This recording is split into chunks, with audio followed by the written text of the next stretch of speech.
We have a very interesting phenomenon that occurs in the United States, and it's powered primarily by corporate America and the vast amount of money that corporate America wields and the vast amount of power they have. And what it is that whenever there's any sort of popular movements, maybe it's music or art or politics, that corporate America will very early infiltrate and provide leadership for that movement in order to direct it towards a particular goal. All right. So instead of trying to block popular movements that might come into conflict with corporate goals, what corporations do is a kind of political Jiu Jitsu. They take the energy of the movement and then they direct it and shunt it somewhere else where it doesn't come into conflict with the goals of corporate America.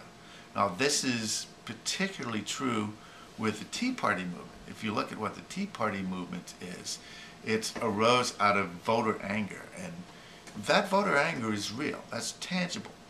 People are angry over what's happening in Washington, D.C., particularly the amount of influence that lobbyists have over politicians and the fact that politicians basically don't give a rat's ass about their constituents, or very few of them do. Okay, there are some good politicians. They're not all bad. All Republicans are bad. They're just categorically bad. Okay, I have yet to meet a Republican that I could agree with about anything. Okay, but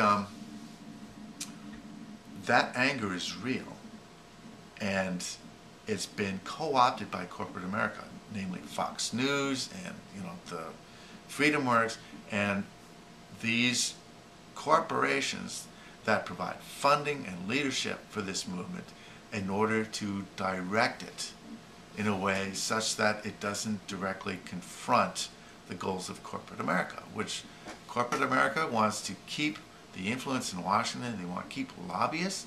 They want to keep writing the rules. They like the way things work in Washington, D.C. right now. And they know that people are angry.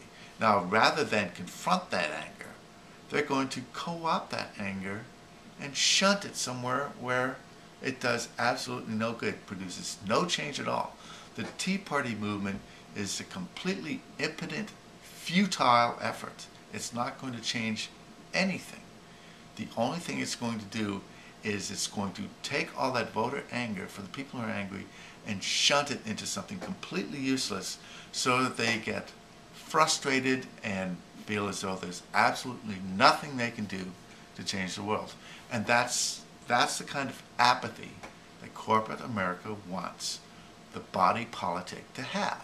When people start getting uppity and thinking that they need to start changing things, well, corporate America will perform its political jiu-jitsu, co-opt the movement, and shunt it into something useless. Okay? The Tea Party movement is a joke. It's a big joke being played on idiots. All right? It's not a threat to corporate America at all. Corporate America is in control. They're in the driver's seat. And all they have to do is keep appealing to the demographics and keep feeding people with the right symbols. If you read Frank Luntz's memo, it's all about feeding people the right messages and the right symbols and not actually doing anything. Okay? So I just thought I would add that to the discussion about the Tea Party, that it's a completely futile effort that these people are going through. And at the end of it, they're going to end up apathetic, because they are going to believe that there's nothing they can do to change the system. And that is the goal that's the corporate goal of the Tea Party movement. And that's where it's headed. So anyways, that's all for now.